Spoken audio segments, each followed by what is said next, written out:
rope was still warm. Jack didn't need to see the blood to know they had just been here swinging helpless as the wind carved their cries into the trees. Milo's bark split through the silence like a siren, and suddenly the woods weren't empty anymore. They were a crime scene. Before we begin this unforgettable story, would you mind sharing where you're from in the comments? And if stories of love, loyalty, and second chances move, you please give this video a like and consider subscribing. The wind carved through the Douglas firs like a restless ghost, scattering snowflakes in swirls of white silence. It was mid-January in the foothills outside of Oak Ridge, a small, half-forgotten town nestled deep in the Oregon wilderness, where winter came early and overstayed its welcome. At the edge of the Willamette National Forest, the forest was draped in thick snow, the world muffled and distant beneath its icy cloak. Jack Whitlow pressed his gloved hands deeper into the pockets of his worn canvas jacket as he trudged along, the service road boots crunching through the powder. A lean figure in his early 60s, Jack moved with the stiffness of a man who'd once carried weight far heavier than fire hoses and oxygen tanks. His broad shoulders had long since slumped under the grief he carried the loss of his wife Emily and their only son in a house fire 5 winters ago. Once a firefighter, and Eugene Jack had since retreated to solitude, living in an old hunting cabin. His father had left him accompanied only by memories and his dog. Milo padded silently at Jack's side. A 6-year-old golden retriever, Milo had once served alongside urban search and rescue units, a working dog with eyes alert and soulful. His honey-golden coat was thick against the cold, and he walked with the poised confidence of training, but tonight his gait was cautious. Every few steps he paused, nose twitching toward the wind. It was supposed to be a routine wood run. Jack had gone out before dark to collect kindling from near the old electric substation 2 miles south of the cabin. But as the night deepened and the moon fought its way through slate-gray clouds, Milo stopped in his tracks, his ears, pricked body rigid. Then came the sound, faint, almost lost beneath the whisper of snow, a whimper. Jack froze. The sound came again, thin, muffled, and desperate. Milo let out a sharp bark, then began to run, veering off the trail and into the pines, tail stiff with urgency. Jack followed, heart thudding. The source of the sound became evident within moments, a clearing behind the rusted ruins of the old substation. A utility pole still stood leaning slightly weather-beaten and wrapped with ancient wire. And from that pole, tied by frayed rope and dangling just a few feet off the snowy ground, were 2 small shapes. Jack's breath caught. 2 puppies, clearly golden retrievers no more than 12 weeks old, hung in their makeshift bindings muzzles, tied shut with dirty rags. Their paws barely touched the bark below them, and their bodies trembled violently in the wind. Snow clung to their fur, their eyes swollen and red. One let out a rasping cry. "God Almighty!" Jack muttered, rushing forward. Milo barked beneath the pole, circling restlessly. Jack pulled out his pocket knife and began to work the knots. The rope was tight, cutting into the pup's underarms. The first one, a lighter-colored male with floppy ears and a faint white streak on his nose, whimpered softly as Jack lifted him into his arms. The other, darker and slightly smaller, barely moved. "Hold on, little ones. I got you," Jack whispered. Milo licked the lighter pup's ear gently, then pressed his body close to them for warmth, as Jack lowered them one by one onto his coat. Snow was beginning to fall harder, thick wet flakes dotting Jack's hair and beard. He didn't wait long. Wrapping both puppies in his jacket, he nodded to Milo. "Let's go." 30 minutes west of the ridge headlights cut through the dark.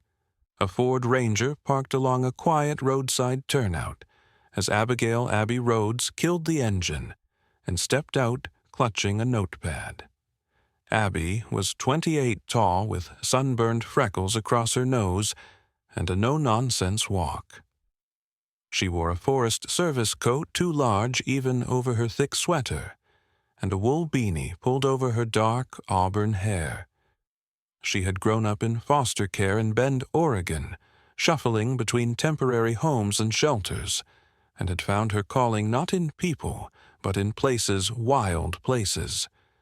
She was known among rangers for her fierce drive and her refusal to back down from even the most bureaucratic tangles. Earlier that day, she had received an anonymous call from a hiker reporting strange cries in the western woods like dogs, they'd said, or coyotes, but smaller, sadder. It wasn't the first call this winter. Pets had gone missing, and a rumor had begun to circulate about an underground ring dumping or abusing unsold puppies deep in the forest. She flipped open her notepad and scanned her sketches of old logging roads. The one near the substation hadn't been patrolled in weeks. She circled it and got back in the truck. Back at the cabin, Jack stumbled through the door arms, full of the shivering bundle.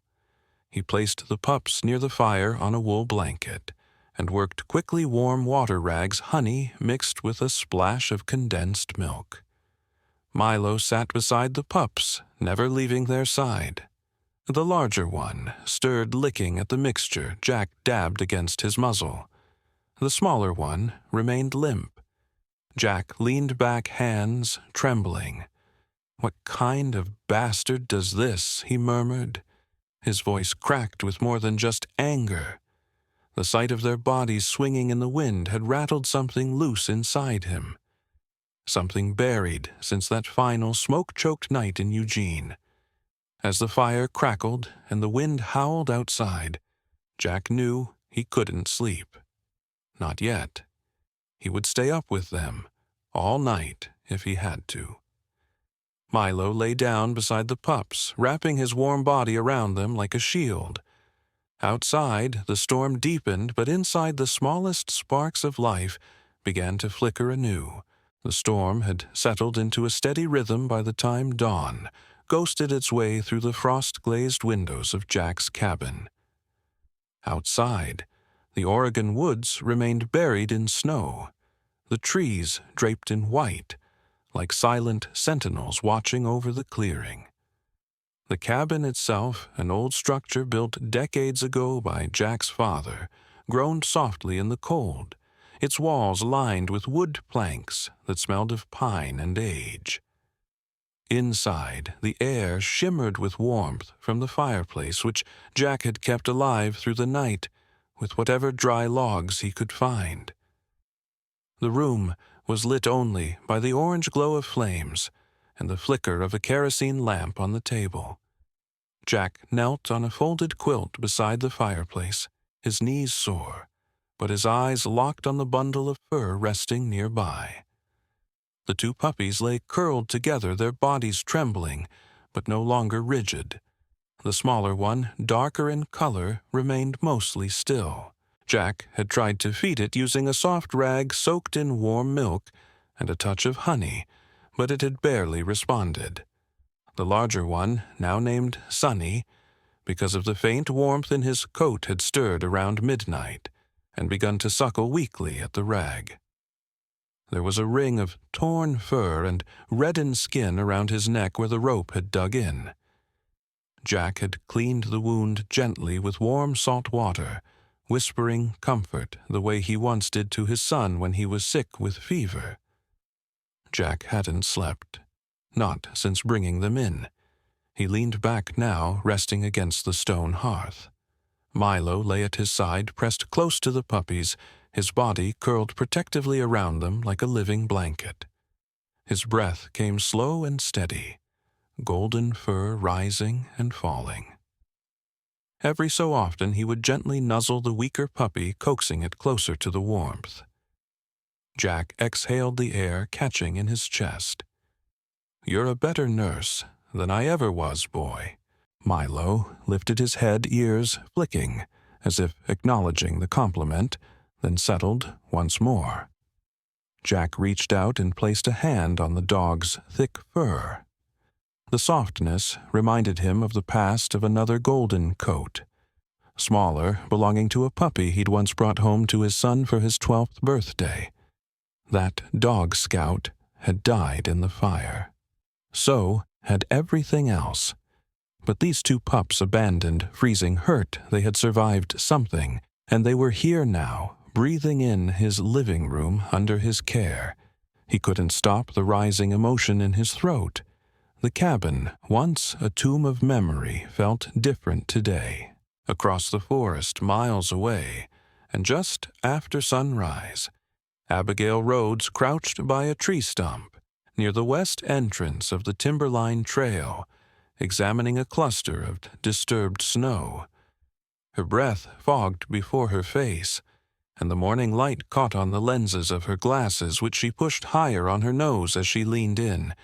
There it was again. Blood.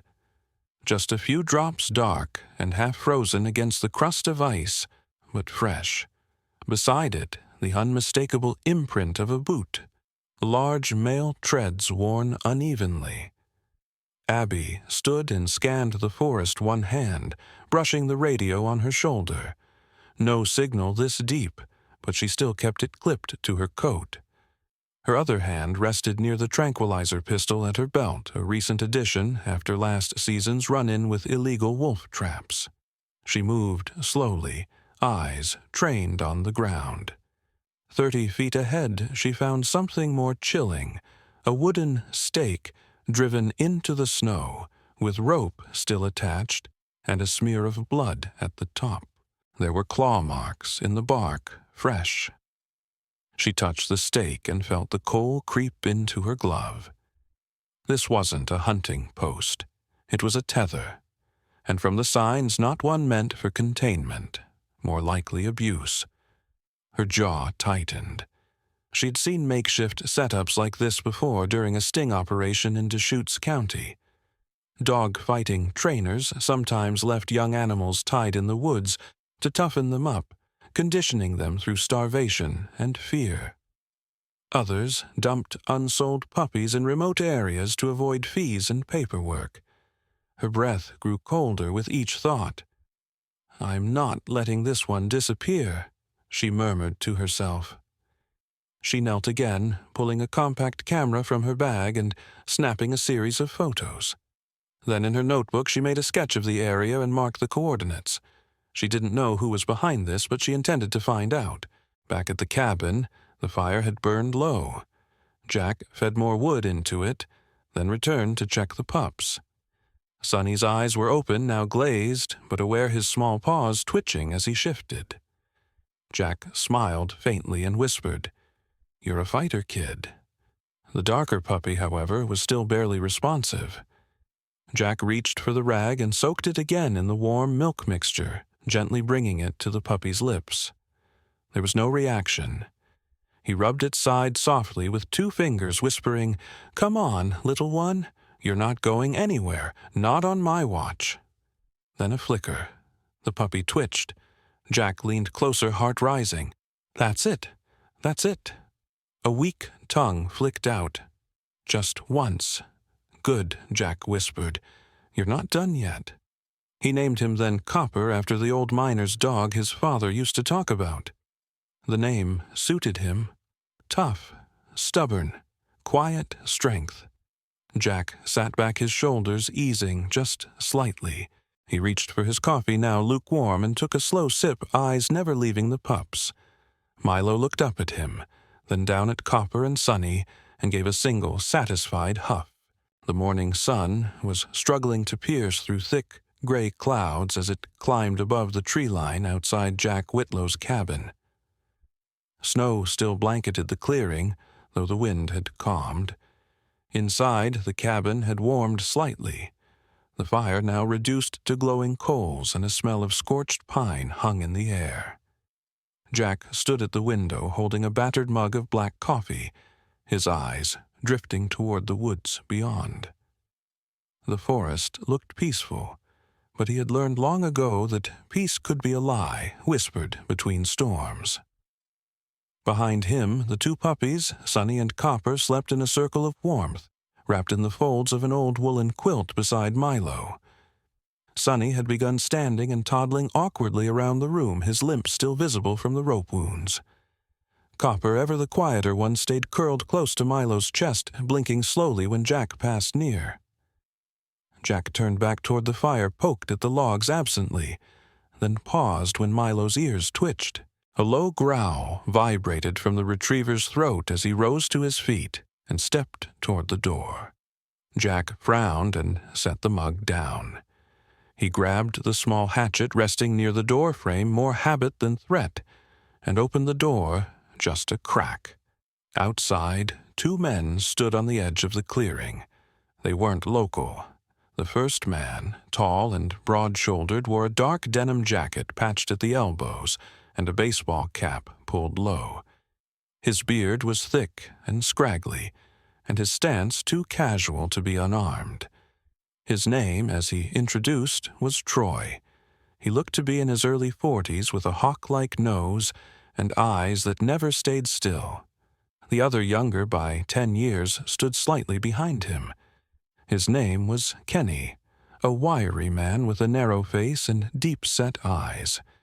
He wore hunting camouflage that looked barely broken in, and the way he kept glancing at the cabin windows made Jack's stomach twist. Morning Troy said, voice smooth as river ice, "Sorry to bother you. We're looking for a couple pups, golden retrievers. Ran off 2 nights ago from a camp up north." Jack didn't blink. "Puppies, huh?" "Yeah," Kenny added. "Real young. We're worried sick. Thought maybe they got turned around and ended up in this stretch of the forest." Milo had positioned himself in the doorway, now stiff-legged teeth showing.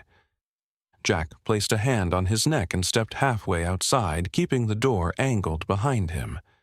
"Can't say I've seen any dogs. Haven't been anywhere but here and the timber road." Troy's eyes narrowed just slightly. "You live up here alone?" Jack nodded. "Me and him," he said, motioning to Milo. Kenny shifted his weight. "Mind if we look around?" Jack's voice cooled. "Yeah, I do." There was a pause. The air tightened. Even the trees seemed to hold their breath. Troy smiled, but it didn't reach his eyes.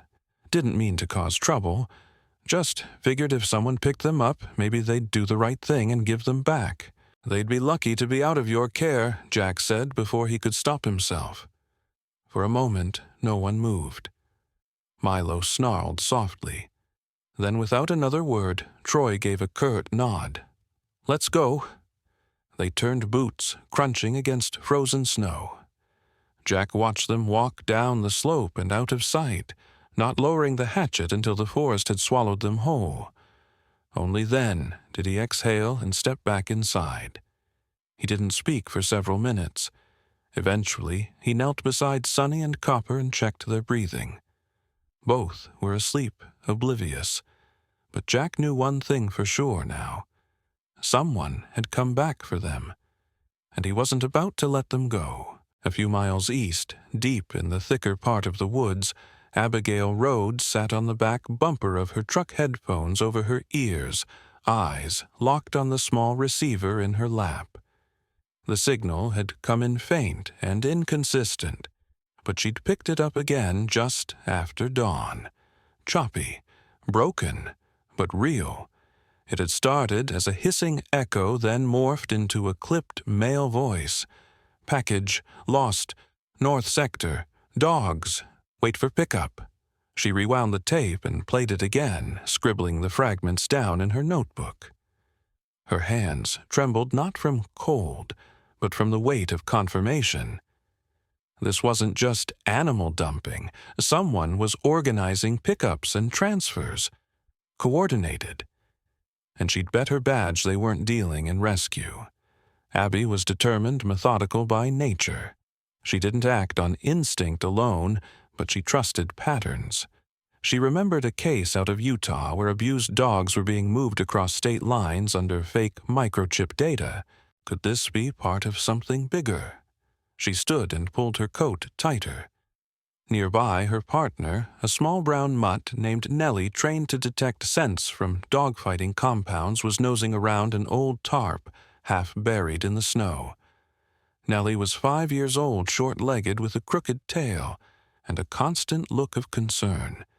She had been found abandoned near a shelter years ago, and had since become one of the best nose dogs in the region. Nellie Abby called softly. The dog looked up, tail wagging once. Abby knelt and gave her a rub between the ears. "We've got work to do."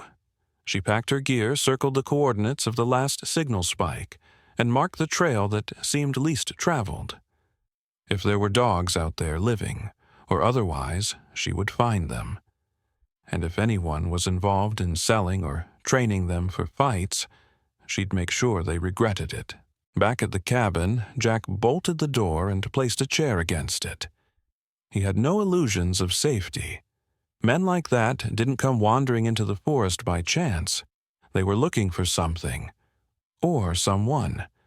And now they knew Jack was up here.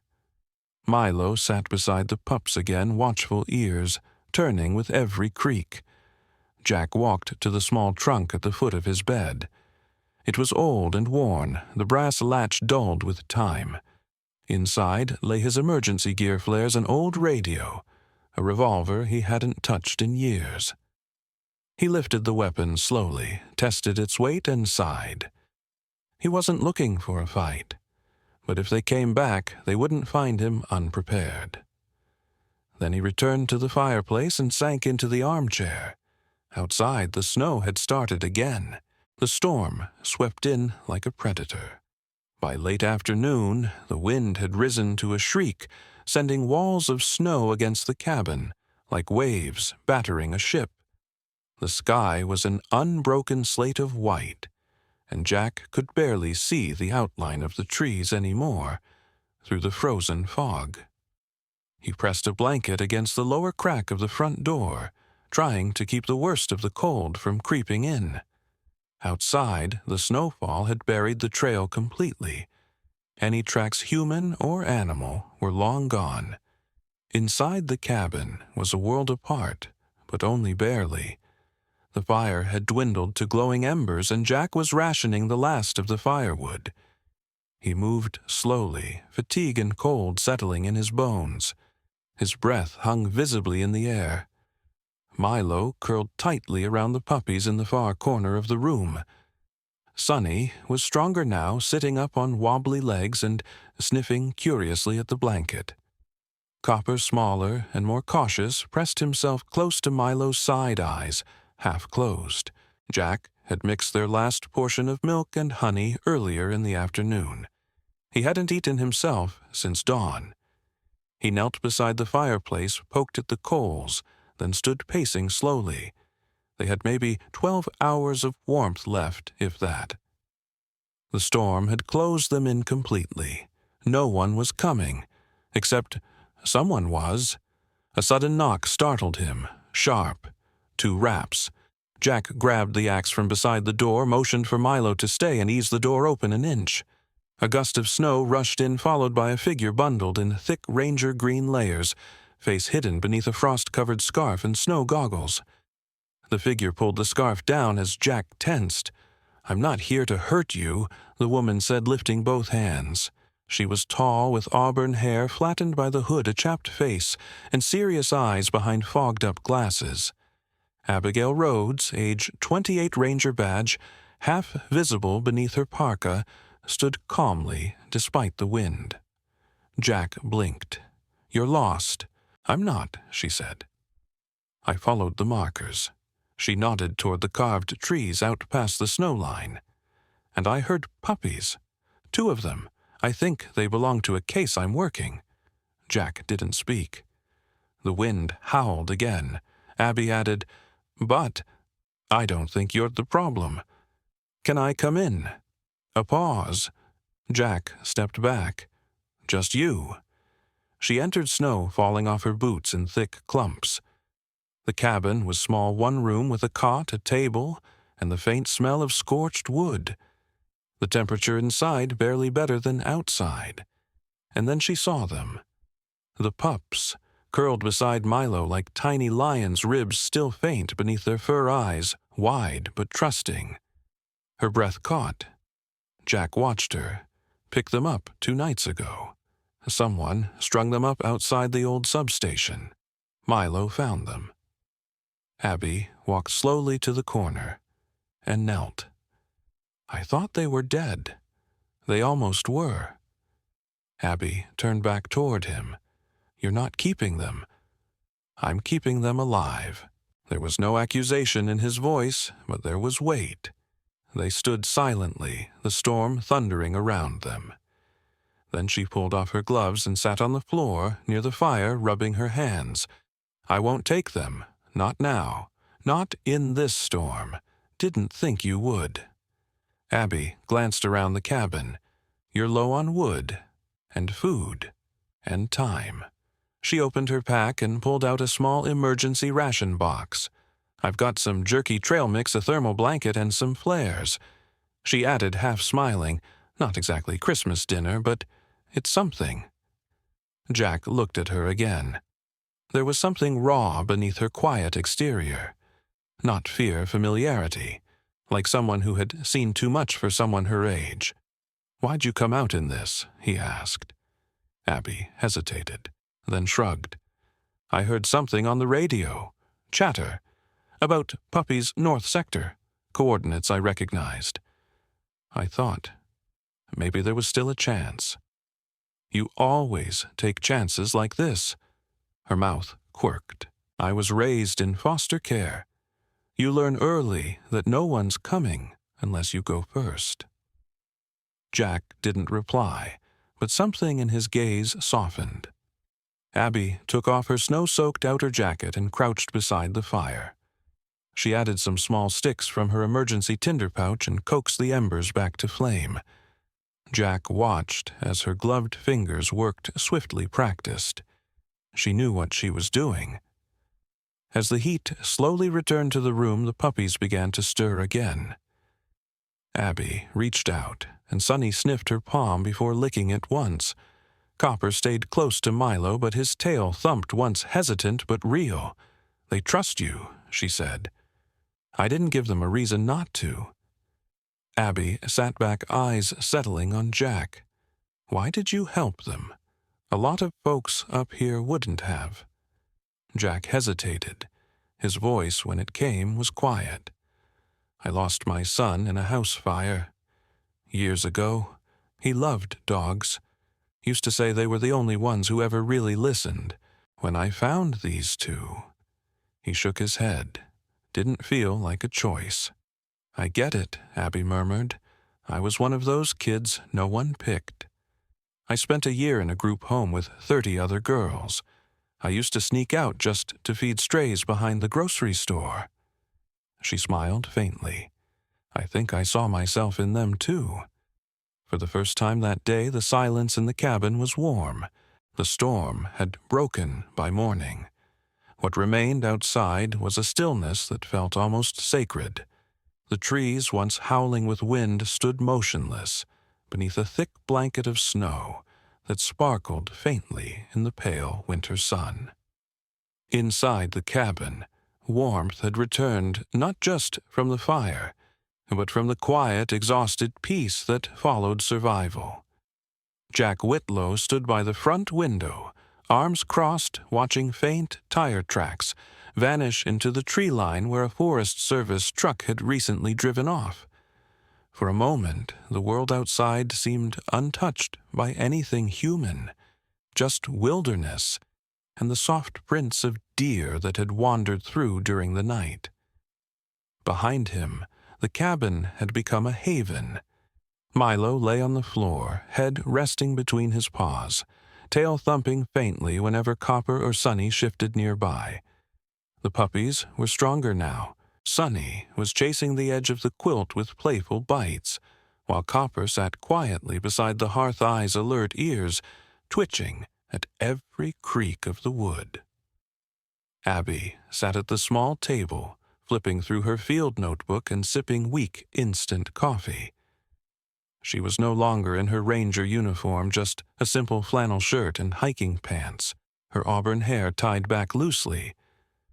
There was a softness in her face this morning, tired but lighter. "They'll be here in an hour," she said, not looking up. "The rescue team from Portland. One of the vets I know, Dr. Callan, he's good. Knows trauma cases. I trust him." Jack didn't answer right away. He kept watching the trees. When he finally spoke, his voice was low. "They've made it this far. Through that storm. Through whatever hell someone threw them into. What if leaving now just breaks them again?" Abby looked at him. "They need more than we can give here. A vet, proper nutrition, a chance to be adopted, loved." She hesitated. "You gave them that chance, Jack. That's what matters." He turned from the window, looked toward Sunny and Copper. "I've lost a lot. People, places, time. But letting go of something you saved, that's a different kind of loss." "You're not losing them," Abby said gently. "You're setting them free." They sat in silence as the fire popped. A while later, a soft knock broke the stillness. Milo lifted his head, ears perking, but didn't bark.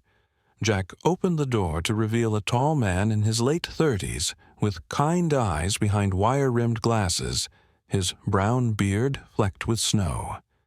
He wore a faded fleece jacket with a rescue patch and carried a well-worn veterinary bag over one shoulder. "Dr. Callan," Abby said, standing. "Good to see you again," he replied, offering Jack a warm nod. "You must be the one who found them." Jack stepped aside. "They're inside." Dr. Callan crouched beside the pups without hesitation. He examined Sunny, first checking his paws, his weight, then Copper with slower movements and a faint frown.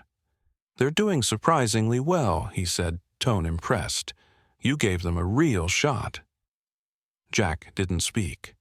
He knelt beside Milo instead, resting a hand on the golden retriever's head. Milo leaned into it, watching the vet carefully. As Callan stood, Abby moved to speak, but Jack beat her to it. "I want to say goodbye first." Dr. Callan nodded. "Of course, we're not in a rush." Jack sat on the floor, pulling both pups close. Sunny licked his chin-tail, wagging with clumsy joy.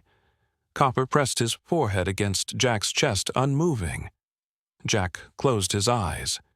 "You're safe now. You're not alone anymore. Be brave." He kissed each of them on the head, then looked toward Milo. The old dog moved forward slowly, lowering his head to nuzzle them one last time, tail thumping once, solemn and proud. When the van pulled away 20 minutes later, it disappeared down the trail like a memory. Jack watched until it vanished completely, then returned to the now quieter cabin. The silence was thick. He sat down heavily on the edge of the cot. Milo settled at his feet. Abby stood for a moment, unsure, then finally said, "There's something else." Jack raised an eyebrow. "I run a small unit with the State Rescue Service," she continued. "We respond to animal cruelty calls in the rural zones, abandonment, hoarding, fight rings. Most of the time, we're understaffed.